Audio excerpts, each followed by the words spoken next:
नमस्कार दोस्तों, मैं हूं सूरज। एक बार फिर से स्वागत है आपके ही अपने यूट्यूब चैनल हिंदी विद सूरज में। तो दोस्तों, जैसे कि आप सभी को पता है कि हम रात की सीरीज में उत्तराखंड के हैंड रिटन मॉक टेस्ट की सीरीज लेके आते हैं, जो कि सीरीज नंबर आज होगी 15वें टेस्ट की, जो कि 1415 से 415 से प्रश्नों की शुरुआत होने वाली है। दोस्तों, इसका मतलब कि 414 क्वेश्चन हम कर चुके हैं। तो दोस्तों, ज़्यादा समय न लेते चलते हैं प्रश्नों की तरफ। जैसे कि आप सभी को पता है कि इसमें प्रश्न बहुत अच्छे आते हैं। अगर आप चैनल में नए हैं तो चैनल को सब्सक्राइब कर सकते हैं, क्योंकि आपको रोज़ इसमें उत्तराखंड के मॉक टेस्ट मिलते ही मिलते हैं। और सुबह की सीरीज में अगर हम हिंदी साहित्य जो प्रवक्ता वाले बच्चे हैं, या फिर जो भी यूजीसी नेट की तैयारी कर रहे हैं या सेट की तैयारी कर रहे हैं, तो उनके लिए भी हम सीरीज चालू की हुई है। तो दोस्तों, बीच बीच में मैं कुछ मिक्स टेस्ट भी लेके आता हूँ, कभी ना कभी लेके आते रहता हूँ। लेकिन उम्मीद है कि मैं बहुत जल्द और अच्छा करने की कोशिश करूँगा। और हम ज़्यादा समय न लेते चलते हैं प्रश्नों की तरफ। और प्रश्न आपको अच्छे लगते हैं तो आपने क्या करना है, वीडियो को लाइक करना है, चैनल को सब्सक्राइब करना है प्यारा सा कमेंट। तो चलते हैं प्रश्न की तरफ। 415 नंबर पे प्रश्न आ रहा है, राज्य में कुल राष्ट्रीय उद्यान है। ठीक है, कौन सा नंबर का प्रश्न है ये? आपका 415 नंबर का प्रश्न है। तो 9, 6, 8, 12, तो इसका सही आंसर क्या हो? 6 अपने राष्ट्रीय उद्यान हैं, सभी को पता होगा। सबसे पहला जो है कॉर्बेट है, जो कि एशिया में भी पहला ही है। 416 नंबर पर है, भारत एवं एशिया के प्रथम राष्ट्रीय उद्यान के रूप में गठित जिम कॉर्बेट नेशनल पार्क की स्थापना कब हुई? 1932, 1936, 1935, 1934। तो इस प्रश्न का सही उत्तर क्या हो जाएगा आपका? 1936 में इसकी स्थापना हुई थी। अब बढ़ते हैं अगले प्रश्न की तरफ। प्रश्न संख्या आ रही है 417 नंबर की, जिम कॉर्बेट उद्यान का विस्तार है नैनीताल, अल्मोड़ा, पौड़ी और हरिद्वार। पौड़ी व नैनीताल, देहरादून व हरिद्वार। तो इस प्रश्न का सही उत्तर क्या हो जाएगा आपका? पौड़ी और नैनीताल में है। नैनीताल में कम पड़ता है, पौड़ी में ये ज़्यादा पड़ता है।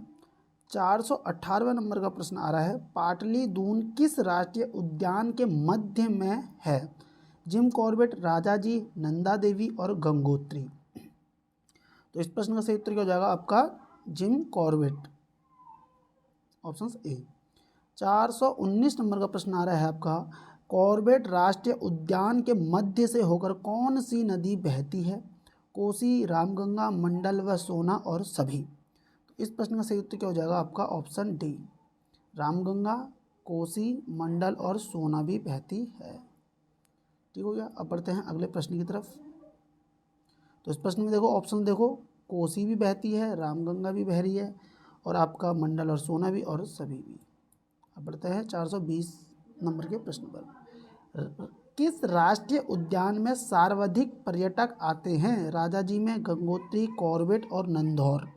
तो इस प्रश्न का सही उत्तर क्या हो जाएगा आपका? कॉर्बेट में सबसे ज़्यादा पर्यटक आते हैं।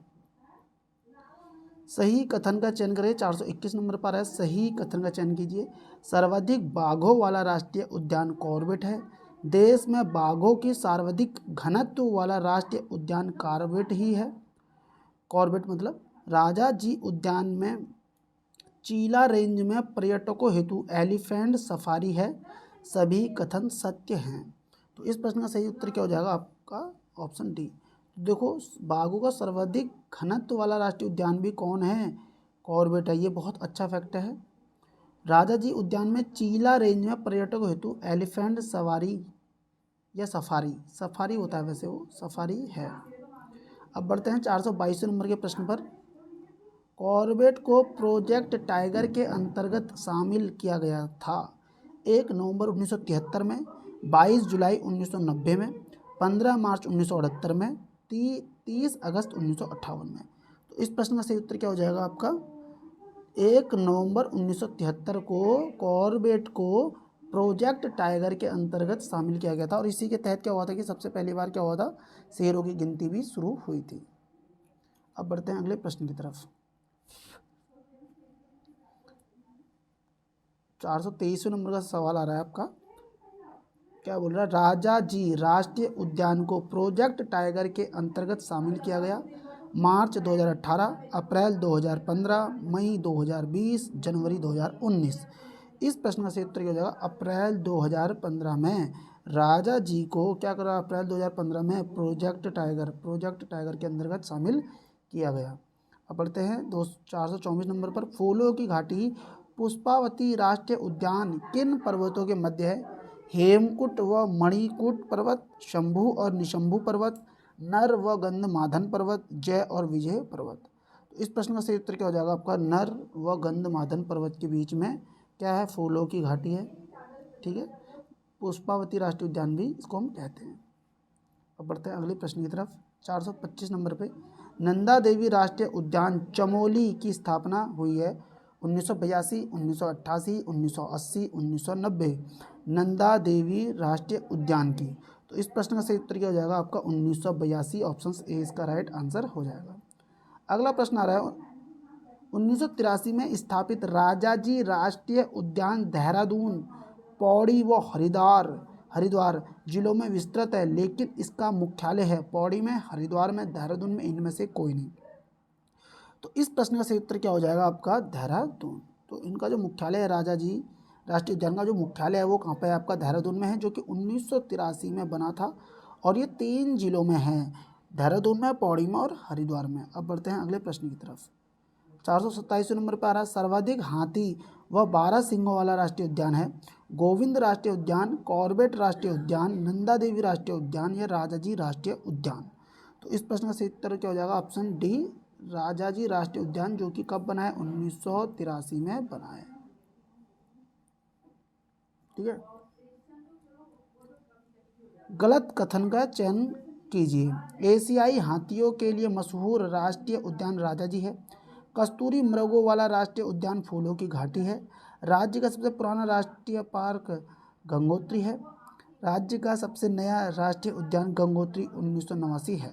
तो इस प्रश्न में सही मतलब गलत बताना था, तो उसका आप समझ गए होंगे। सबसे पुराना गंगोत्री ना होकर कौन सा है? कॉर्बेट है। और राज्य का सबसे नया राष्ट्रीय उद्यान कौन है? गंगोत्री है, जो कि 1989 में बना है। ठीक है, अब बड़े देखो, इसमें देखो, कस्तूरी मृग वाला राष्ट्रीय उद्यान कौन है? फूलों की घाटी है। ठीक है, यूनेस्को की सूची में शामिल 2005 है ना। सबसे बड़ा राष्ट्रीय उद्यान गंगोत्री, राजाजी, कॉर्बेट, गोविंद। तो इसका सही उत्तर क्या हो जाएगा आपका? ऑप्शन ए, जो कि कब बना है? 1989 में बन रहेगा। ठीक है, अब बढ़ते हैं अगले प्रश्न की तरफ। 430 नंबर का प्रश्न आ रहा है, गलत युग्म का चयन कीजिए। राष्ट्रीय उद्यान और स्थापना वर्ष। राजाजी राष्ट्रीय उद्यान 1983, फूलों की घाटी 1982, गंगोत्री राष्ट्रीय उद्यान 1989, कॉर्बेट राष्ट्रीय उद्यान 1935, गोविंद राष्ट्रीय उद्यान 1980। तो इस प्रश्न का हमें क्या बताना है? गलत युग्म का चयन करना है। तो उसका गलत कौन सा हो जाएगा? ऑप्शन डी हो जाएगा, क्योंकि कॉर्बेट जो है, कॉर्बेट 1936 में। और यहाँ पे देखो, हमें क्या पता चल गया कि राजाजी कब का है? 1983 में ही है। फूलों की घाटी कब का है? 1982 का है। गंगोत्री राष्ट्रीय उद्यान सबसे नया 89 का था। गोविंद राष्ट्रीय उद्यान जो है 1980 का है। कॉर्बेट 1936 का है। ठीक है, इसमें एक ही बच रहा हमारा, नंदा देवी। 431, प्रदेश में कुल वन्य जीव विहार हैं 6, 8, 7 और 9। क्या बोल रहा है ये? वन्य जीव विहार। तो इस प्रश्न का सही उत्तर क्या हो जाएगा आपका? 7 वन्य जीव विहार हैं। राष्ट्रीय उद्यान कितने थे? 6। अब बढ़ते हैं अगले प्रश्न की तरफ। 432, वन्य जंतुओं के संरक्षण हेतु दिसंबर 2012 में गठित वन्य जीव विहार है सबसे नया? अस्कोट वन्य जीव विहार, मसूरी वन्य जीव विहार, नंदौर वन्य जीव विहार और विंसर वन्य जीव विहार। सबसे नया कौन सा है? ये नंदौर वन्य जीव विहार है, जो कि कब बना है? 1912 में। कमेंट करना ये कहाँ पे है, ये कहाँ है बताएंगे, और हमारे ज़िले वाले तो इसको और भी अच्छे से बता सकते हैं। 433वां नंबर का सवाल आ रहा है, सर्वाधिक कस्तूरी मृग वाला वन्य जीव विहार। देखो, राष्ट्रीय उद्यान में तो आपने देखा था फूलों की घाटी में अच्छी खासी संख्या 3 की, लेकिन बोला सर्वाधिक कस्तूरी मृग वाला वन्य जीव विहार कौन सा है? सोना नदी, केदारनाथ, गोविंद और अस्कोट। तो इस प्रश्न का सही उत्तर क्या हो जाएगा आपका? अस्कोट वन्य जीव विहार। अब बढ़ते हैं अगले प्रश्न की तरफ। अस्कोट पिथौरागढ़ है ना। 434 नंबर का सवाल आ रहा है, इस सबसे बड़ा वन्य जीव विहार है केदारनाथ, नंदौर, मसूरी, सोना नदी। तो इस प्रश्न का सही उत्तर हो जाएगा केदारनाथ वन्य जीव विहार। बढ़ते हैं अगले प्रश्न की तरफ। 435 नंबर पे आ रहा है, प्रदेश में कुल संरक्षण आरक्षित हैं आरक्षित क्षेत्र, मतलब 8, 4, 2 और 3। तो इस प्रश्न का सही उत्तर क्या हो जाएगा आपका 4। संरक्षण, कुल संरक्षण आरक्षित क्षेत्र कितने हो गए, 4 हो गए। अब बढ़ते हैं 436 नंबर पर। आसन वेटलैंड एंड कंजर्वेशन रिजर्व को रामसर साइट घोषित किया गया। आसन वेटलैंड एंड कंजर्वेशन रिजर्व को, तो आसन वेटलैंड रिजर्व घोषित किया गया। रामसर साइट क्या है, 2 फरवरी 1971 में एक ईरान में सम्मेलन हुआ था, जिसे हम रामसर सम्मेलन के नाम से जानते हैं। इसमें क्या होता है कि जो दलदली भूमि होती है उसके संरक्षण के लिए उसको संरक्षित रखा जाता है। ठीक है, तो आसन वेटलैंड को कब शामिल किया गया बोल रहा है ये, सितंबर 2021, 2023, 2022, 2020। तो इस प्रश्न का सही उत्तर क्या हो जाएगा आपका अक्टूबर 2020। बारहसिंगा स्वेप डियर का बसेरा है, बारहसिंगा का बसेरा है, मतलब स्वेप डियर का। झिलमिल आरक्षित आसन वेटलैंड पवलगढ़ नैना देवी हिमालयन बर्ड बारहसिंगा का। तो इस प्रश्न का सही उत्तर क्या होगा, झिलमिल आरक्षित क्षेत्र में। अब बढ़ते हैं 438 नंबर पर। प्रदेश में एक ही उच्च स्थलीय प्राणी उद्यान है जो कि है नैना देवी हिमालयन बर्ड, पवलगढ़ आरक्षित, Asan wetland and conservation, Govind Ballabh Pant उच्च स्थलीय प्राणी। तो इस प्रश्न का सही उत्तर क्या हो जाएगा आपका गोविंद बल्लभ पंत उच्च स्थलीय प्राणी। तो प्रदेश में एक ही उच्च स्तरीय प्राणी, उच्च स्तरीय, और देखो यहाँ पे आ भी गया उच्च स्थलीय, ठीक है, याद रखना गोविंद बल्लभ पंत। 439 नंबर पर प्रश्न आ रहा है। प्रदेश में कुल जैव मंडल सुरक्षित क्षेत्र एक ही है, नैना देवी, नंदा देवी, धारी देवी, पूर्णा देवी। तो इस प्रश्न का सही उत्तर क्या हो जाएगा, आप सभी को जानते हैं नंदा देवी चमोली, है ना। अब बढ़ते हैं आगे। 440 नंबर पे आ रहा है। यूनेस्को द्वारा विश्व धरोहर सूची में शामिल राज्य के जैव आरक्षित क्षेत्र। नंदा देवी जैव मंडल आरक्षित क्षेत्र 1988, फूलों की घाटी 2005, केवल ए, डी, ए और बी दोनों। तो इस प्रश्न का सही उत्तर क्या हो जाएगा, ऑप्शन डी, ए और बी दोनों। यूनेस्को द्वारा विश्व धरोहर की सूची में देखो नंदा देवी जैव मंडल आरक्षित क्षेत्र को 1988 में किया गया था, फूलों की घाटी को 2005 में किया गया था। अब बढ़ते हैं अगले प्रश्न की तरफ। 441 नंबर पर प्रश्न आ रहा है। मेहरूड़ी कस्तूरी मृग अनुसंधान केंद्र की स्थापना 1882, 1982, 1972, 1888, 1977। मेहरूड़ी कस्तूरी मृग अनुसंधान केंद्र की बात कर रहा है ये, तो उसका सही आंसर हो जाएगा 1977 में। ठीक है, अब बढ़ते हैं आगे। 442 नंबर पर कांचुला खर्क में कस्तूरी मृग प्रजनन एवं संरक्षण केंद्र या फार्म है जिसकी स्थापना हुई है 1982, 92, 1975, 1955।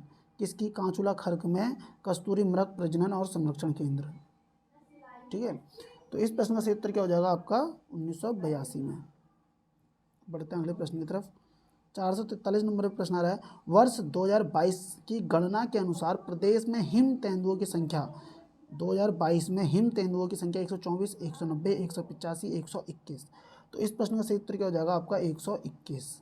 अब बढ़ते हैं अगले प्रश्न की तरफ। 444 नंबर पे आ रहा है सवाल। 2022 की गणना के अनुसार राज्य में बाघों या टाइगरों की संख्या कितनी है। हिम, देखो इधर, अभी हम किसकी बात कर रहे थे, हिम तेंदुओं की। कितनी थी, 121 सॉरी, हिम तेंदुओं की। लेकिन अब किसकी बात कर रहा है ये, बाघ की बात कर रहा है, बाघ की। तो इस प्रश्न का सही उत्तर क्या हो जाएगा 420, 560, 330 या 225। तो उसका सही आंसर है 560।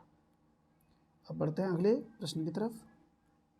कॉर्बेट में बाघों की सुरक्षा हेतु special tiger protection force STPF का गठन किया गया 2015, 2018, 2013, 2002। तो इस प्रश्न का सही उत्तर क्या हो जाएगा 2013 में STPF की स्थापना की गई, मतलब स्पेशल टाइगर प्रोटेक्शन फोर्स। इसकी फुल फॉर्म भी पूछी जा सकती है। अगला प्रश्न आ रहा है 46 नंबर पे, 446। बाघ संरक्षण में प्रदेश में UK का स्थान है, पहला, दूसरा, तीसरा, चौथा। तो इस प्रश्न का सही उत्तर क्या हो जाएगा आपका तीसरा स्थान है। 447 नंबर पे, देश में सर्वाधिक बाघों की संख्या वाला tiger reserve Rajaji, Gangotri, Corbett, Nanda Devi. तो इस प्रश्न का सही उत्तर क्या हो जाएगा आपका कॉर्बेट 260। अब बढ़ते हैं अगले प्रश्न की तरफ। 448 नंबर पर है। सर्वाधिक हाथियों की संख्या वाला राष्ट्रीय उद्यान राजाजी, कॉर्बेट, नंदौर और मसूरी। तो इस प्रश्न का सही उत्तर क्या हो जाएगा आपका? सर्वाधिक हाथी वाला कॉर्बेट। अब बढ़ते हैं आगे प्रश्न की तरफ। 449 नंबर पर प्रश्न आ रहा है, सही कथन का चयन कीजिए। इसको थोड़ा सा छोटा कर देता हूँ ताकि हमें चारों विकल्प दिख जाएं। हाथियों के इलाज हेतु राज्य का पहला हाथी अस्पताल बनाया जा रहा है चीला वन रेंज हरिद्वार में। घायल व बीमार वन्य जीवों के उपचार हेतु चिड़ियापुर हरिद्वार में रेस्क्यू सेंटर है। देश का पहला स्नो लेपर्ड कंजर्वेशन सेंटर विकसित किया जा रहा है गंगोत्री नेशनल पार्क उत्तरकाशी में। सभी कथन सत्य हैं। तो इस प्रश्न का सही उत्तर क्या हो जाएगा आपका? Option D. देखो, हाथियों के इलाज हेतु राज्य का पहला हाथी अस्पताल बनाया जा रहा है चीला वन रेंज हरिद्वार में। ये बहुत अच्छी बात है, चीला वन रेंज हरिद्वार में। घायल व बीमार वन्य जीवों के उपचार हेतु चिड़ियापुर हरिद्वार में रेस्क्यू सेंटर है। रेस्क्यू सेंटर कहाँ है? हरिद्वार में ही, चीला वन रेंज के आसपास ही होगा। देश का पहला स्नो लेपर्ड कंजर्वेशन सेंटर विकसित किया जा रहा है गंगोत्री नेशनल पार्क उत्तरकाशी में। ये बहुत अच्छा पॉइंट आया, स्नो लेपर्ड कंजर्वेशन सेंटर। और ये सभी कथन क्या है? सत्य हैं दोस्तों। अब बढ़ते हैं अगले प्रश्न की तरफ। 450 नंबर पे प्रश्न आ रहा है, राज्य का पहला बंदरबाड़ा बनाया जा रहा है अगस्त्यमुनि, रुद्रप्रयाग, चंडाक, पिथौरागढ़, पटारमल, अल्मोड़ा, लोहाघाट और चंपावत। तो इस प्रश्न का सही उत्तर क्या हो जाएगा? ऑप्शन बी, चंडाक पिथौरागढ़ में। अगले प्रश्न की तरफ चलते हैं। 451 नंबर पे, प्रदेश में मानव वन्य जीव संघर्ष रोकथाम योजना की शुरू की गई है। देश में मानव वन्य जीव संघर्ष रोकथाम योजना शुरू की गई 2012-13, 15-16, 19-20, 20-21। तो इस प्रश्न का सही उत्तर क्या हो जाएगा आपका? 451 नंबर पर प्रश्न बन रहा है ना, तो इसका सही उत्तर क्या हो जाएगा बताएंगे? 2012 और 13 नंबर पे। 2012 और 13 में प्रदेश में मानव वन्य जीव, देखो उधर, मानव वन्य जीव संघर्ष रोकथाम योजना, बहुत अच्छा प्रश्न है। 2012 और 13 में शुरुआत इसकी हुई है। अगला प्रश्न, मतलब 451 प्रश्न इसमें बने हुए थे दोस्तों। तो उम्मीद करता हूँ आप ये वीडियो पूरी देखेंगे, और अगर आप ये वीडियो देखते हैं तो कई सारे प्रश्न आपको नए देखने को मिलेंगे। उम्मीद करता हूँ आप ये वीडियो शेयर करेंगे अपने दोस्तों के साथ और अपना रिव्यू जरूर देंगे। तो उम्मीद करूँगा कि आप लोग कमेंट करेंगे कि आपको ये प्रश्न कैसे लग रहे हैं और आप इसमें क्या अपडेट चाहते हैं। जब तक आप कोई कमेंट या अपनी प्रतिक्रिया नहीं देंगे तो दोस्तों हमें पता नहीं चल पाएगा कि आप इन प्रश्नों से क्या सीख ले रहे हैं। तो उम्मीद करता हूँ आज कमेंट करेंगे आप लोग, और लाइक करेंगे, शेयर करेंगे और सब्सक्राइब भी करेंगे। मिलते हैं दोस्तों नेक्स्ट वीडियो में। Thank you, bye bye.